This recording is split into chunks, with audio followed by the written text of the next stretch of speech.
మరో వారంలో బంగారం రేట్లు భారీగా తగ్గబోతున్నాయా? గోల్డ్పై కేంద్ర ప్రభుత్వం సుంకాలు తగ్గిస్తోందా? బడ్జెట్లో ఆర్థిక మంత్రి నిర్మలమ్మ కీలక ప్రకటన చేయబోతారా? ఫిబ్రవరి 1న కేంద్ర బడ్జెట్ ఉండబోతోంది. గత బడ్జెట్లో బంగారంపై దిగుమతి సుంకాన్ని 15% నుంచి 6%కి తగ్గించింది కేంద్రం. మరోసారి కస్టమ్స్ డ్యూటీ తగ్గించే అవకాశం కనిపిస్తోంది. అదే జరిగితే 4 లేదా 3%కి తగ్గించాలనే డిమాండ్ వస్తోంది. ఇక గోల్డ్ కొనుగోలుపై ప్రస్తుతం 3% జీఎస్టీ కూడా వేస్తోంది ప్రభుత్వం. మేకింగ్ ఛార్జీలపైన 5% జీఎస్టీ పడుతోంది. వీటిని కూడా తగ్గిస్తే కొనుగోలు పెరిగే ఛాన్స్ ఉంది. ఈ నేపథ్యంలో బడ్జెట్ తర్వాత బంగారం ధరలు తగ్గే అవకాశం ఉందనే వాదనలు వినిపిస్తున్నాయి. కొన్ని నెలలుగా భారీగా బంగారం రేట్లు పెరుగుతున్నాయి. ప్రస్తుతం 22 క్యారెట్ల గోల్డ్ తులం 1,45,400 ఉంటే 24 క్యారెట్ల మేలిమి బంగారం 1,58,620గా కొనసాగుతుంది. సామాన్యులకు అందనంత ఎత్తుకు చేరింది ఈ బంగారం ధర. విక్రయాలు లేక జ్యువెలరీ షాపులు వెలవెలబోతున్నాయి. ఈ నేపథ్యంలో మరి బడ్జెట్ తర్వాత బంగారం ధరల పరిస్థితి ఏంటి? ఆకాశాన్ని అంటుతున్న పసిడి ధరలు బడ్జెట్ తర్వాత తగ్గుతాయా, పెరుగుతాయా? భారతదేశంలో బంగారం అంటే కేవలం ఒక లోహం మాత్రమే కాదు, అది ప్రతి కుటుంబం యొక్క ఆర్థిక భరోసా, అలాగే ఒక సామాజిక హోదాకు చిహ్నం. మరికొద్ది రోజుల్లో రాబోతున్న కేంద్ర బడ్జెట్పై దేశవ్యాప్తంగా పసిడి ప్రేమికులు, ఇన్వెస్టర్లు భారీ ఆశలు పెట్టుకున్నారు. ముఖ్యంగా గత ఏడాది కాలంగా అంతర్జాతీయ మార్కెట్లో బంగారం ధరలు ఆకాశాన్ని అంటుతున్న నేపథ్యంలో ఆర్థిక మంత్రి నిర్మలా సీతారామన్ ఈ బడ్జెట్లో ఎలాంటి నిర్ణయాలు తీసుకుంటారని మాత్రం ఇప్పుడు $1 మిలియన్ ప్రశ్నగా మారుతోంది. ఈ నేపథ్యంలో ప్రస్తుతం బంగారం ధరల గురించి ఒక ఆసక్తికర చర్చ అయితే సాగుతోంది. ఇక దీనికి సంబంధించి ఇప్పుడు బడ్జెట్ సమీపిస్తున్న వేళ భారతదేశంలో బంగారం ధరలకు సంబంధించి ప్రస్తుతం ఒక ఆసక్తికర చర్చ అయితే సాగుతోంది. మరి ముఖ్యంగా బంగారం ధరలు రికార్డు స్థాయిలో పెరుగుతున్న నేపథ్యంలో ప్రస్తుతం దిగుమతి సుంకాన్ని తగ్గించడం ద్వారా రేట్లను తగ్గించే అవకాశం ఉందని అంచనా వేస్తున్నారు. చాలామంది అదే డిమాండ్ కూడా చేస్తున్నారు. ఈ నేపథ్యంలో గత కొద్ది కాలంగా రికార్డు గరిష్టాలను తాకుతున్న బంగారం ధర అంతర్జాతీయంగా ఉద్రిక్తత నేపథ్యంలో ఒక సురక్షిత పెట్టుబడి సాధనంగా డిమాండ్ పెరుగుతోంది. అటువైపు పెట్టుబడులు పెరుగుతున్నాయి, దీంతో ధరలు అదే స్థాయిలో పెరుగుతున్నాయి. అంతర్జాతీయ మార్కెట్ ధరలకు అనుగుణంగా దేశీయ లోకల్గా కూడా పసిడి రేట్లు అదే స్థాయిలో ఆల్ టైమ్ గరిష్టాలకు చేరుతున్నాయి. ఇప్పుడు కూడా జీవనకాల గరిష్టాల వద్దే ట్రేడ్ అవుతున్నాయి. ఇప్పుడు హైదరాబాద్ నగరంలో చూస్తే బంగారం ధర పూర్తిగా 22 క్యారెట్లు 1,45,400 ఉంటే 24 క్యారెట్లు 1,58,620 దగ్గర ఉంది. దీంతో జనం అసలు కొనుగోలు చేయలేకపోతున్నారు. సామాన్యులకు అసలు అందరంత ఎత్తు ఇది. ఇదే క్రమంలో డిమాండ్ కూడా తగ్గింది. దీంతో విక్రయాలు లేవు. జ్యువెలరీ షాపులన్నీ కూడా వెలవెలబోతున్నాయి. దీంతో ధరలు ఎప్పుడు తగ్గిస్తాయంటూ ఎదురు చూస్తున్నారు. ఈ క్రమంలోనే మరి బడ్జెట్లో ఎలాంటి ప్రతిపాదనలు ఉండబోతున్నాయి? ఫిబ్రవరి 1న ఆర్థిక మంత్రి నిర్మలా సీతారామన్ పార్లమెంట్లో వార్షిక బడ్జెట్ ప్రవేశపెట్టబోతున్నారు. ఇక్కడ బంగారంపై ఎలాంటి ప్రకటన ఉంటుందనంటూ అటు సామాన్యులు, ఇటు ఆభరణాల వ్యాపారులు కూడా ఆశగా ఎదురు చూస్తున్నారు. ఇక్కడ బంగారం ధరల్ని కేంద్రం నేరుగా తగ్గించేందుకు ప్రధాన అస్త్రం ఏంటంటే దిగుమతి సుంకాలను తగ్గించడం. అవును, బంగారంపై కస్టమ్స్ డ్యూటీ తగ్గిస్తే వెంటనే దానికి అనుగుణంగా రేట్లు కూడా దిగొస్తాయి. కిందటిసారి కూడా బడ్జెట్లో ఏదైతే ట్యాక్స్ ఉందో 15% నుంచి 6% కేంద్రం తగ్గించింది. స్మగ్లింగ్ నియంత్రణ కూడా కస్టమ్స్ డ్యూటీ తగ్గించడం కలిసి వస్తుందని కేంద్రం భావిస్తోంది. అయితే ఇప్పుడు ధరల పెరుగుదల ఈ స్మగ్లింగ్కు మరింత ఊతమిచ్చింది. మరింత స్మగ్లింగ్ కూడా పెరుగుతోంది. దీంతో మరోసారి కేంద్రం కస్టమ్స్ డ్యూటీ తగ్గించే యోచనలో ఉంది. ప్రస్తుతం కిలో బంగారం స్మగ్లింగ్ చేస్తే దాదాపు 11.5 లక్షల లాభం వస్తుంది. ఇది ఎక్స్పర్ట్ చెప్తున్నారు. వాళ్ళని పట్టుకున్న తర్వాత ఎందుకు ఇలా జరుగుతుంది, స్మగ్లింగ్ ఎందుకు చేస్తున్నారంటే వీళ్ళకి ఇంత లాభం వస్తుందని చెప్తున్నారు కస్టమ్స్ అధికారులు. సో అది అంటే గ్రే మార్కెట్ వ్యాపారులు రెచ్చిపోతున్నారు. ఇక పలు చోట్ల ఇలా స్మగ్గుళ్ళు బంగారం పట్టుబడుతుండడం, ఇవన్నీ కూడా కేసులు నమోదవుతుండడం మనం చాలాసార్లు చూస్తున్నాం. ఈ క్రమంలోనే బంగారంపై ప్రస్తుతం ఉన్న కస్టమ్స్ డ్యూటీని కేంద్రం 4 లేదా 3% తగ్గించే అవకాశం కనిపిస్తోంది. అది డిమాండ్ కూడా ఉంది. అప్పుడు ధరలు నేరుగా దానికి తగ్గట్టుగా తగ్గుతాయి. ఇంకా ప్రస్తుతం గోల్డ్ జ్యువెలర్ కొనుగోలు చేసేటప్పుడు జిఎస్టీ కూడా వర్తిస్తుంది. ఇది ప్రస్తుతం ఫైనల్ బిల్లుపై 3% ఉంటే దీన్ని కూడా తగ్గించాలని జ్యువెలరీ అసోసియేషన్లు డిమాండ్ చేస్తున్నాయి.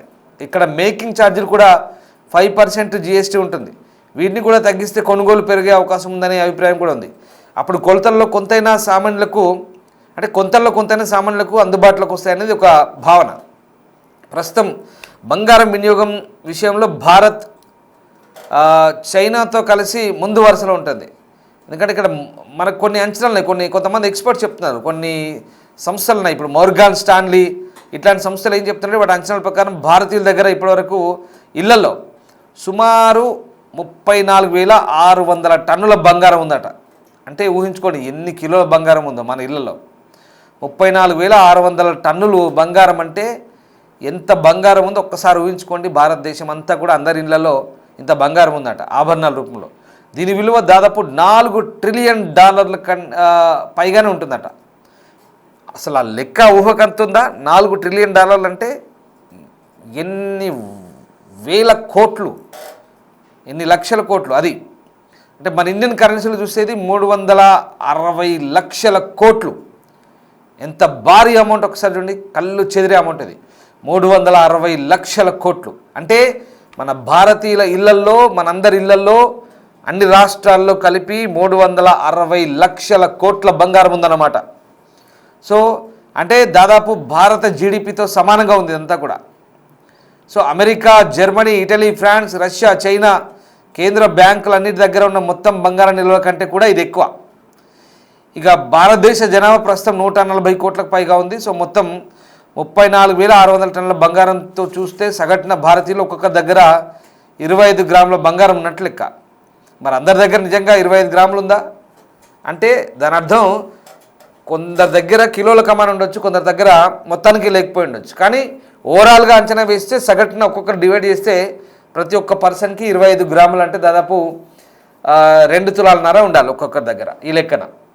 కానీ అంటే మొత్తం ఒక్కరి దగ్గరే నిజంగా అందరి దగ్గర 2.5 తులాలు ఉందా ప్రతి ఒక్కరి పేరు మీద అంటే అట్లని కాదు. దాని అర్థం అంటే ఒక్కొక్కరి ఇంట్లో ఒకరి దగ్గర కిలో బంగారం ఉండొచ్చు, ఒకరి దగ్గర ఒక అరకిలో ఉండొచ్చు, ఒకరి ఇంట్లో అందరి ఒంటి మీద నగలు ఉండొచ్చు, ఒకరింట్లో లేకపోయి ఉండొచ్చు. కానీ యావరేజ్ లెక్క ప్రకారం చూస్తే ఈ లెక్కన ప్రతి ఒక్కరికి 2.5 తులాల చొప్పున ఉండాలి. అంటే మన ఇప్పుడు అప్పులు కూడా అంతే, ఇన్ని లక్షల కోట్ల అప్పు ఉందంటే ఒక్కొక్కరి పేరు మీద ఇంత అప్పు ఉంది అంటాం కదా. సో ఇది కూడా అంతే. ఆ లెక్క ప్రకారం ప్రస్తుతం ఈ కొన్ని సంస్థలు చెప్తున్న లెక్క ఇది. సో ప్రస్తుతం మార్కెట్ ధర ఒక్కొక్కరి దగ్గర సగటున 2,70,000 నుంచి 3.5 లక్షల వరకు ఉంటుందని చెప్తున్నారు. ఈ క్రమంలోనే భారత్లో బంగారానికి డిమాండ్ దృష్ట్యా దీనిపై బడ్జెట్లో దిగుమతి సుంకం తగ్గించాలనే డిమాండ్లు అయితే వినిపిస్తున్నాయి. సో ఈ నేపథ్యంలో ఇంకా ధరలు భారీ స్థాయిలో పెరగడం వల్ల ఏడాది బంగారం విక్రయాలు దాదాపుగా 20% వరకు తగ్గే ఛాన్స్ ఉన్న నేపథ్యంలో ఇక్కడ సుంకం తగ్గించినా అది కొంతవరకు తాత్కాలిక ఉపశమనం మాత్రమే కలగబోతోంది. అంతర్జాతీయంగా ఉద్రిక్తతలు తగ్గి ధరలు స్థిరపడితేనే దేశంగా ధరలు తగ్గుతాయని మరికొంతమంది విశ్లేషకులు అంటున్నారు. ఏదేమైనా కేంద్ర ప్రభుత్వం ఇక్కడ మనం ఇందాక చెప్పుకున్నాం, బంగారం అనేది భారతదేశంలో ఒక మెటల్ కాదు, ఒక లోహం కాదు, ఒక ఎమోషన్, ఒక సామాజిక హోదా.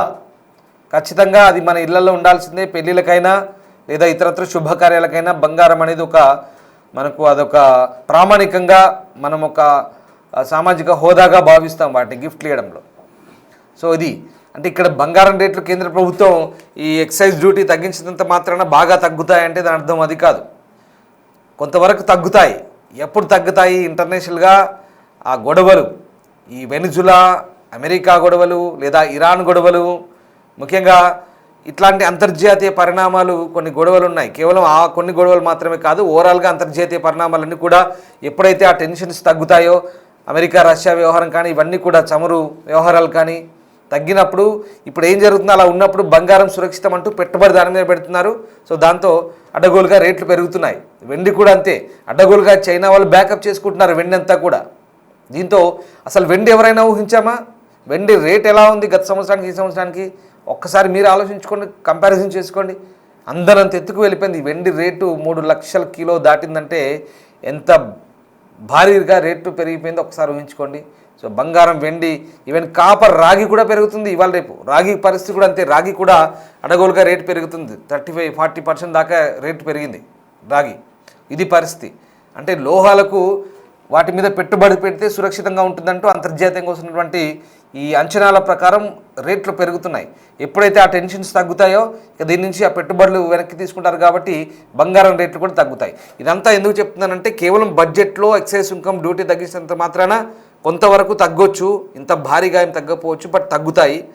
కానీ ఇంటర్నేషనల్గా ఔన్స్ బంగారం ధరలు అంతర్జాతీయ మార్కెట్లో తగ్గినప్పుడే అక్కడ ధరలు పడిపోయినప్పుడు ఇక్కడ ధరలు ఖచ్చితంగా ఇంకా అందుబాటులోకి వస్తాయి. లేదంటే ఎంత దారుణం ఇది, 1,58,000 ప్రస్తుతం తులం బంగారం 24 క్యారెట్లు. అసలు ఎవరు ఊహించుండరు. వెండి మాత్రం మరీ అసలు ఎంత ఎత్తుకు ఎదిగిందంటే వెండి ధరలు అమాంతం పెరిగిపోయాయి. ప్రస్తుతం కొనాలంటేనే ఒక రకంగా భయపడుతున్నారు. జ్యువెలరీ షాపుల్లో ఎవరు గిరాకీ లేక వెలవెలబోతున్నాయి, కొనడానికి వెనకాడుతున్నారు. ఇక సామాన్యుల పరిస్థితి ఇంకా చెప్పనక్కర్లేదు. తులం బంగారం కొనాలన్నా ఒకప్పుడు ఏదైనా ఫంక్షన్లో అది ఇదైతే ఒక తులం బంగారం పెట్టాలన్నా ఉన్న వాళ్ళైనా లేని వాళ్ళైనా అటో ఇటో డబ్బు సర్దుబాటు చేసుకొని 30,000 40,000 ఉంటే 50,000 లోపున్నా కూడా బంగారం కొని పెట్టేవాళ్ళు. ఇప్పుడు ఆ పరిస్థితి లేదు, 3 ఇంతలు పెరిగింది. ఒక పెట్టుబడి సాధనం. సో ఆ రేట్లు తగ్గాలంటే కేంద్ర ప్రభుత్వం కూడా ఈ ఎక్సైజ్ డ్యూటీలు తగ్గించాలి. ఇది కూడా మంచి పరిణామమే. దీంతో కొంత రేట్లు తగ్గుతాయి. అండ్ ఇంటర్నేషనల్గా ఉన్నటువంటి సిచ్యువేషన్స్ కొంచెం చల్లబడితే బంగారం రేట్లు, ఔన్స్ బంగారం అంతర్జాతీయ మార్కెట్లో తగ్గితే మనకు కూడా ఇంకా ధరలు దిగొచ్చే అవకాశం ఉంది. Thank you.